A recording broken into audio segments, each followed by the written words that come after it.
Hello, welcome to Basics of Premiere YouTube video.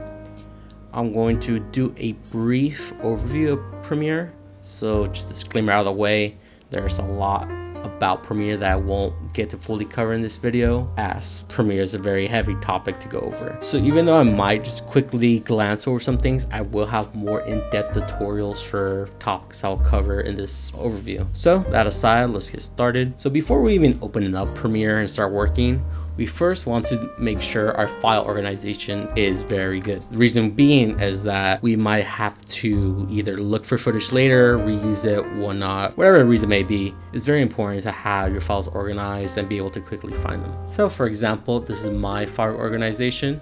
This is under videos. I have a title as Davis. Then I have each school year. And from here, we want to create a new folder and title it to whatever we're working on. So for example, I'll just create a template folder that you can just quickly copy and paste for whatever project you may work on. So we first want to create the project name. So for example, template. Here, we want to create a couple different folders. So let's create a couple and let's start renaming them. First one, we want to name it your project files. I'll explain this later on once we get into Premiere. Next one, name it footage, audio, or music, images, exports, sound effects, and graphics. So one thing I did not show, but I should make it important to highlight, is that in the Aggie Studios Google Drive, you'll probably find your watermarks, such as, or your end cards, such as like this one. You might have the vertical watermark like this. I have them in a separate folder just so I can quickly, I don't have to like re-download them and pull them in the same folder. So for example, I have one, so I recommend you do the exact same. Now moving forward, we can open up Premiere. So from here, we want to go here and to new project. We want to title our project to whatever it may be. So for example, I'll name template. For your case, just name it to whatever project you're working on. Very important, we want to make sure the location and this is in the right folder. So for us, it's gonna be template. And then now we put it under project files. So anytime you use or create a Premiere file, maybe After Effects, Photoshop, whatever it may be, you'll have all of them in one place. So we want to hit save, template, hit none, skip import, and create. So now we're in Premiere. Before we do anything, let's head to Window, Workspaces, and let's first start off in Assembly. So from here, we have a multitude of different windows. Starting with our project folder, this is essentially like our regular OS file explorer, like for your Windows, but it's local to Premiere instead. And as you see here, we can import media. There's a lot of different ways you could do it. For example, you could just click the blue button and import whatever it may be. You could also just have it selected, like when you have this blue box here, and press Control-I, and that's just a shortcut to do the same thing.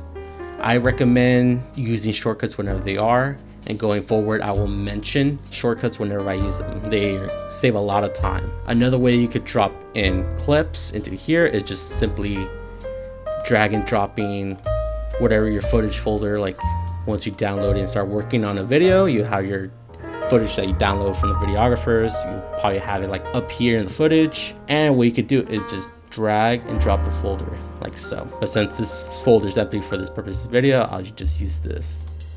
So drag and drop in here, and I prefer this way method more since it's just really easy, especially you have everything organized. You could just do this. You just click each and every single one so when they full and just drag and drop.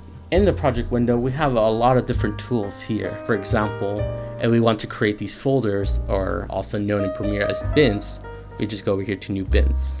Self-explanatory, they're just folders where you put stuff that you make in Premiere, such as like shapes or whatnot. More on that later. So for example, this bin, I'll just call it test. So right now we're under what's known as list view. List view is basically just a simplified version without showing any previews. For example, if I have anything in these bins, like so, we'll have all our folder footage in here. Alternatively, you could go to icon view, which opens up basically like you can think like applications or whatever, folders in different view. What you will notice what's different between icon and list view is when I go to click this, it opens up a new window for that folder. For example, test and whatnot. So in list view, you'll see here, it will do the same thing. However, we could quickly just look in the folder. I would say when you want to use icon versus list view is when you have footage and you want to quickly watch it. For example, just without even having to drag it into anywhere, I could quickly preview the video or whatever clip in the icon view. So moving on, we want to go back here. I'll go back to list view here, and we want to create a new item here. You'll see there's a bunch of different things. For now, we're going to create our sequence. Our sequence is basically the settings we're going to use for the general video. So we're going to create sequence, and we have a bunch of presets here. Just a word of advice, make sure you know the frame rate of the video your footage is, as having mismatched frame rates can lead to a lot of just overall bad times, I would say. So one way to create a sequence is just what I did earlier. Here, you could also just right click, new item, sequence. You can also go to up here, files, new sequence. Or another method, if you know your footage is all the same frame rate all throughout, such as here in the list view, you'll be able to see a lot of different information, such as like the media duration. You can see, and most importantly, you can see the frame rate. If you scroll, you can see more information like the resolution of your video. For example, like these photos are different res. For here, we can see our frame rate is all the same, except this video here. So another way to create a sequence, if you know everything is the exact same, is just simply clicking footage like so, and then dragging, dropping it into right here where it says timeline, dropping it here to create a sequence. We do that, and that's one way of creating a sequence. And we do it manually like before. Let's see this. We can name our sequence, call this main. You'll see that it will open up a sequence as well. So once we add in our video, for example here, actually first, before you do anything over here, you want to go double click this, and you'll see it opens up in the source monitor. The source monitor basically is the raw footage in entirety that you basically imported to Premiere. So this has no effects, no cuts, no nothing. This is just want to preview footage, or you want to start cutting or framing in and out, as I'll explain a little bit. So when you're watching footage, you can go here, and for example, if we want to, let's say, get this clip, we want to go over here to mark in and mark out. You could also use the letter I to mark in, the letter O to mark out. Next, this feature basically takes you back to your in point, and this one takes you out to your out point. You can use Shift I or Shift O, go either way. This little button takes you back one frame. This one takes you one frame. This just plays the video. Here, if you want to take a screenshot easily without having to use whatever built-in screenshot grabber you use on your computer, you can easily just click export frame. You can also right click and you get quick access. A good tool that's not down here is just clearing in and out points. So if I don't like them, I can just clear them and I can just redo them myself. Additionally, you have what's called playback resolution. So this basically takes down the resolution of your footage down like let's say half or a quarter. This is important if you don't have as powerful a PC and you still want good playback. So for example, my PC is pretty good, so I'll leave it at full, but however, I believe Premiere also automatically decides what resolution, but just so you know. So from here, we can either drag the video only with no audio, drag only audio, or we want both, we go to the main frame itself, click, drag and hold, and then drop into the timeline. Now in the timeline, we have a lot of options here. The first one, you see how our clip is so tiny. we could go to one of these points here, which basically lets us zoom in or zoom out of our timeline. The shortcut for this, you press the plus key on your keyboard, it'll do the same thing, minus, zooms out. Now on the sides here, we have the options for what's known as our video tracks and also our audio tracks. Our video tracks basically is just layers that you may recognize from Photoshop, After Effects, whatever it may be. Meaning whatever's on the topmost layer is what's going to be shown, what's known as your program monitor. Your program monitor is basically shows you whatever you have here on the timeline. In comparison, the source monitor just shows you the entire footage of a clip you may have picked. So for example, even when I have this clip or whatever, so let's say I have this, you see the program monitor will automatically show what the source monitor just doesn't do anything. So going from here, we will see, well, let me just show you an example of what I mean by the layering. So we put the video on top of this example here.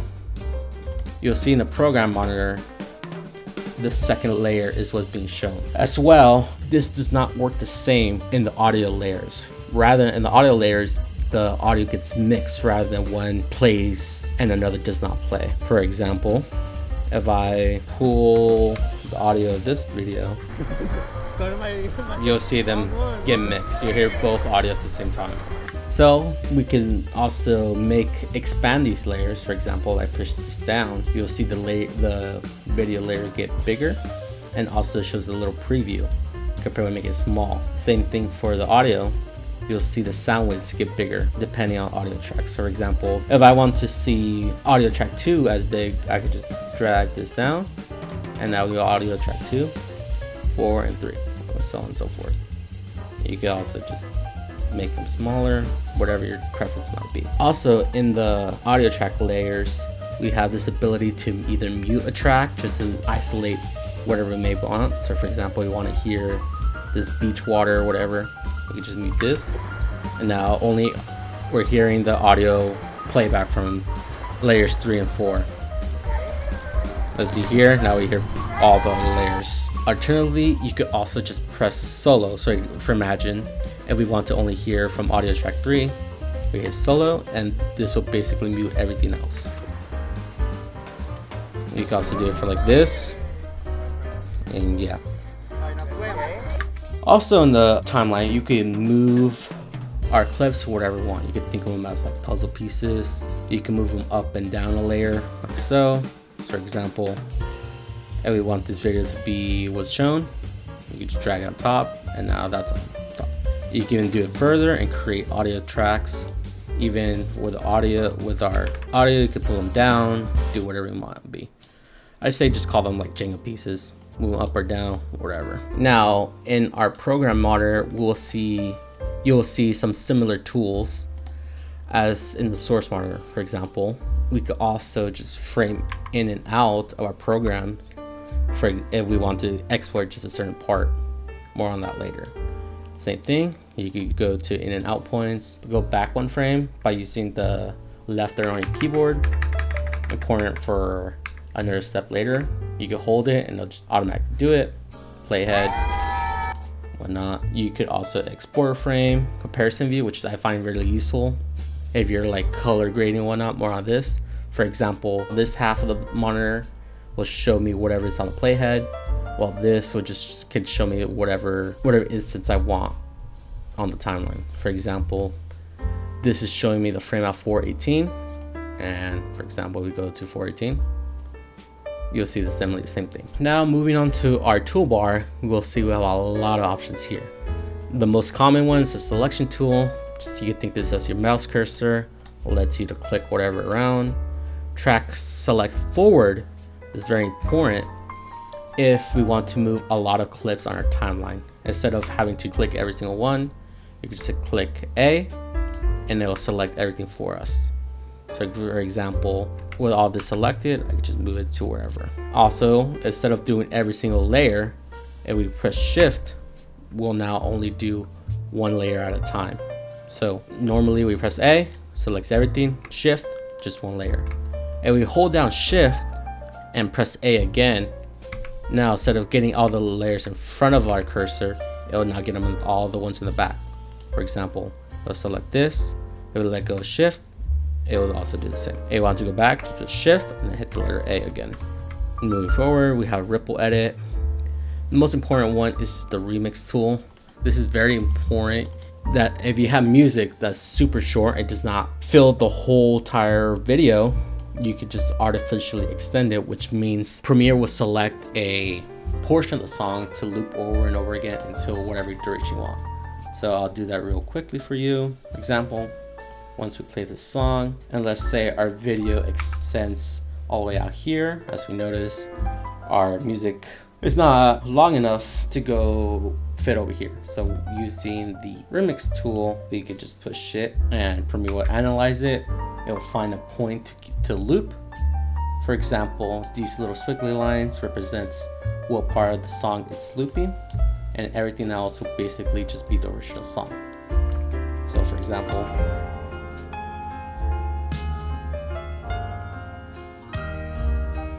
another important tool here would be your rate stretch.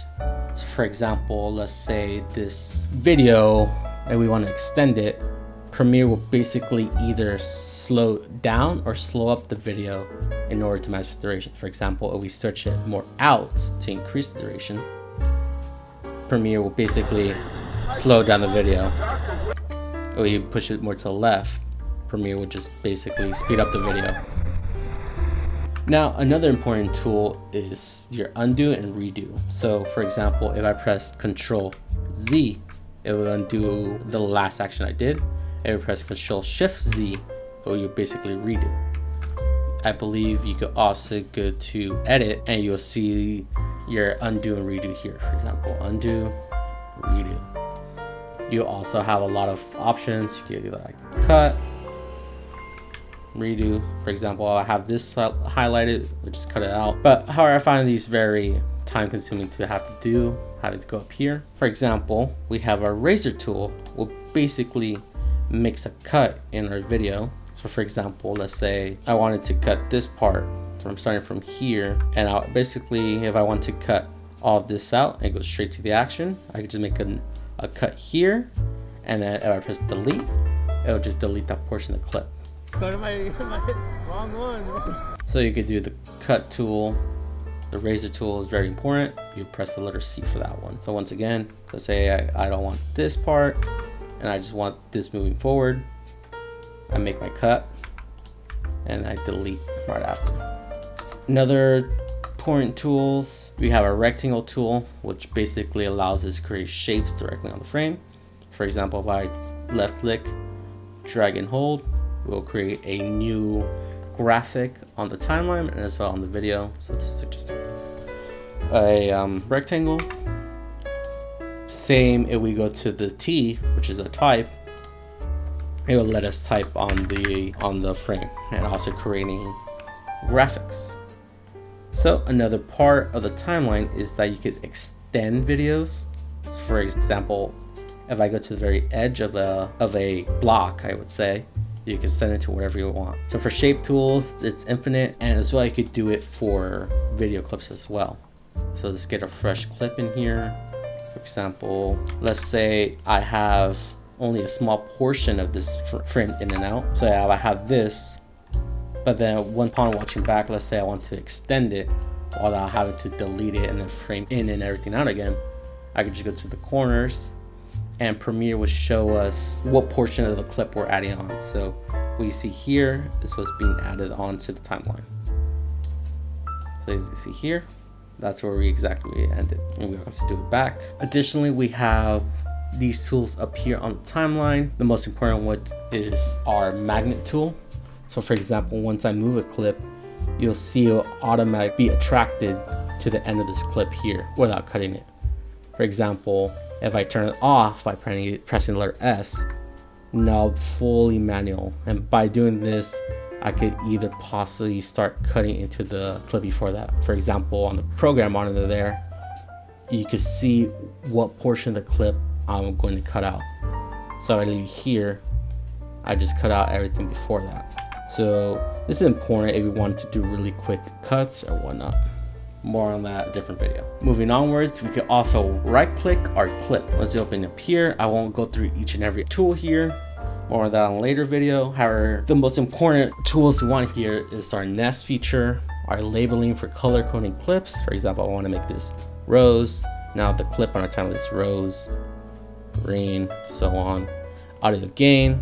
Basically, we want to raise the volume. If we go in the plus or the positive direction, like 3, we increase our clip volume by 3 decibels. If we go negative, we decrease, and so on and so forth. There's a lot you could do here. I'll have a separate video on audio in general. We can also do freeze frames. And we have a clip that's not properly fitting the frame. We can use these tools here. And we want to locate a clip in our local computer, for example, Reveal and Explorer. It'll pull up the exact folder that it was listed in. Now, this will take us to another important window called the Properties tab. So for example, in this clip, I have a lot of options here. For example, I can move the position of the clip. If we move it towards the decreasing numbers, I'll move it to the left, move it to the increasing numbers, move it to the right. This is basically your common XY coordinate plane. Self-explanatory. Anchor point, more on that later. Scale, basically you want to crop in, crop out. Rotation, rotate. Opacity. Opacity is very important for when you have 2 clips stacked on top of each other. For example, if I decrease opacity, you'll see the layer below that start to peep through. We can also crop. So let's say we want, for whatever reason, cut it and show a little bit of the clip before that. We can do that. You have from every direction. You can also manually adjust the volume of the clip here, increase it, decrease it, and so on and so forth. Switching into our effects controls, this basically is a more advanced window of the properties, which brings us into keyframing. Keyframing, it basically lets you animate your position or whatever down here. It lets you do all sorts of cool things. For example, if I click the toggle animation button, we'll see our first keyframe here. Let's say starting at the beginning of the clip to about here. I wanted the frame to move down like so to show this next clip. So we'll see starting from the beginning, the frame slowly moves down over time. We can also do multiple keyframes at a time. So we could do our scale as well.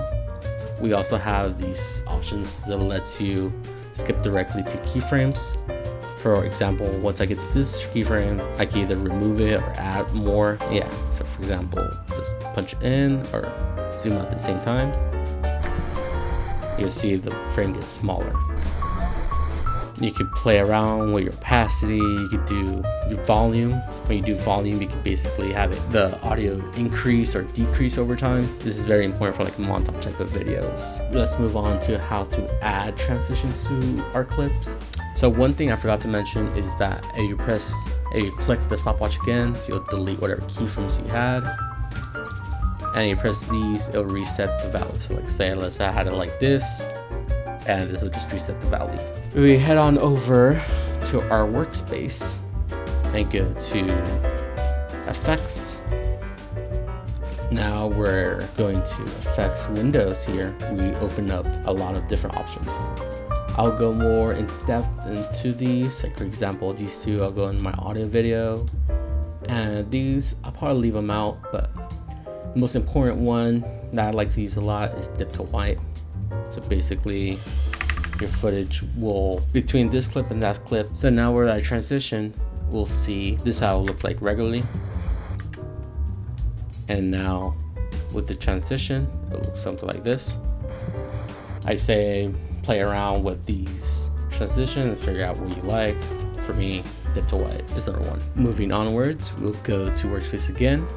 Colors. Colors refers to color grading. Color grading is basically you as the editor adding in artificial coloring into whatever clip. Let's go to Lumetri color, and this brings us to a whole bunch of options. Once again, this is a topic I'll cover way more in depth in a future video, but for now I'll do a brief overview. Temperature, making it either cooler or warmer, tint more green or more pink, saturation, more poppy colors, exposure, how bright or dark, and so on and so forth. I suggest playing around with these sliders to see what they all do. And also there's more options here, but that's for a later video. Moving onwards from our color grading, we have another important feature that you use in pretty much all your videos is our captions. So Workspaces, caption and graphics. From here, we'll create captions and transcript.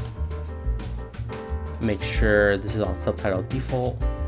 Captioning preferences, just leave everything normal.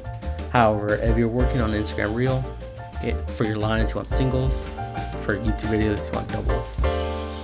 And secondly, for transcript preferences, you want to make sure Premiere analyzes the audio track that you have your dialogue on. So either you have your audio clip marked as dialogue, which I'll go over in a separate video, or if you have your dialogue and all in one track, then you want to hit on audio and track.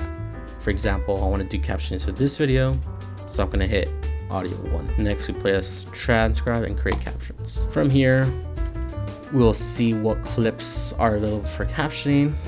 So, well, you would just press the blue button as earlier. Now we have our captions made, and you'll see a new captions track created on the timeline. So you can see here, Premiere will basically analyze the audio and do its best to caption it for you. For example, let's listen back to it.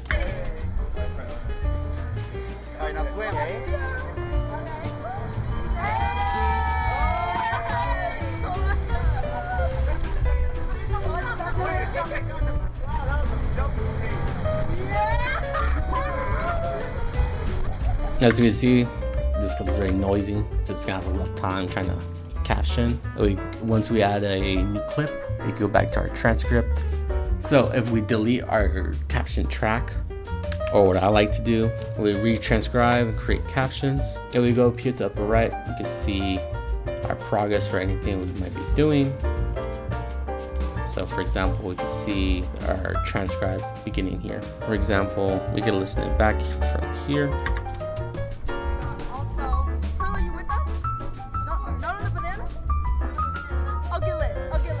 You can see Premiere does suck at creating auto captions. So at this point, you would want to do them manually, but sometimes it works. If the audio is good, it'll work out fine. Some cool things you can do, once you click on a caption and go into properties, you will see a lot of basic text controls options we have. You can change the font, bold, size, and whatnot. However, for Aggie Studios, we do have our own standards / guidelines for captionings. However, I went ahead and created what's called track style. You can think of this as a preset. I'll upload this later. You want to go to open style browsers. If you don't have this installed, I'll make that my separate video. And if we highlight all our captions, you can either just do this or using our track forward select tool, and boom, it'll create the colors, the font, all the settings needed. Shivarella about to go crazy. So after we've finished editing, whatever, now we want to head on over to export. We have presets. You can either have custom, or if you want, you can just do match source. This would basically take your sequence settings and use that for exporting. However, just for custom, I'll just show you these manually. File name, just name it for whatever project you're working on. If you want to make it like draft 1, for example, make sure the location is set for your project folder, such as here. You also see here we're gonna be able to rename again. Video, we have our sequence settings here. I suggest clicking these two options for better quality. Make sure hardware encoding is on. Bitrate settings, I say leave it to default 100. If you really want to be fancy, you can increase this. So I say this is the very good brief overview of Premiere. I know this may not be in depth as you wanted, but Premiere is not something you could cover in one video. As such, please refer to my more in-depth tutorials about topics of Premiere, such as like color grading, captions, cutting, and whatnot. I hope this video gives you a good basic knowledge, understanding of Premiere, and be able to follow along with the rest of my videos. With that, thank you and goodbye.